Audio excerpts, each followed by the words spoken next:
এখন বর্তমান আছে যে কওমি অঙ্গনের নেশাব নিয়ে, কওমি অঙ্গনের উপকারিতা উপযোগিতা নিয়ে অনেকের প্রশ্ন আছে যে এটা ঠিক আছে কিনা, সংযোজন করা দরকার কিনা, বিয়োজন করা দরকার কিনা। অথবা খোদ দারুল উলুম দেওবন্দের মাতাহাতে একটা বোর্ড আছে কওমি মাদ্রাসার, রাবিতাতুল মাদারিসিল আরাবিয়া, মানে হিন্দুস্তানের কওমি অঙ্গনের যে মাদ্রাসাগুলো আছে সব মাদ্রাসাগুলো এই বোর্ডের আন্ডারে আছে।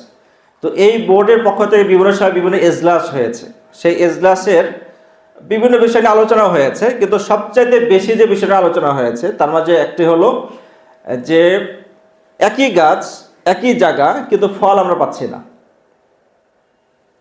আগে যে ফলটা পাওয়া গেছে ওই ফলটা আমরা পাচ্ছি না, মানে আকাবিরে দেওবন্দ ওনারা নিজেরাই প্রশ্ন তুলেছেন যে কেন আমরা ফল পাচ্ছি না।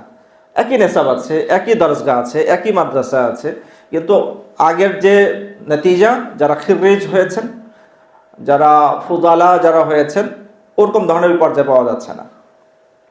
তো কেন পাওয়া যাচ্ছে না, কি কারণ? অনেকগুলো কারণ বলেছেন, তার মধ্যে বড় কারণ যেটা সেটা হচ্ছে তরিকায়ে তাদরিস, যে তরিকায়ে তাদরিসের মাঝে আমরা পিছিয়ে গেছি।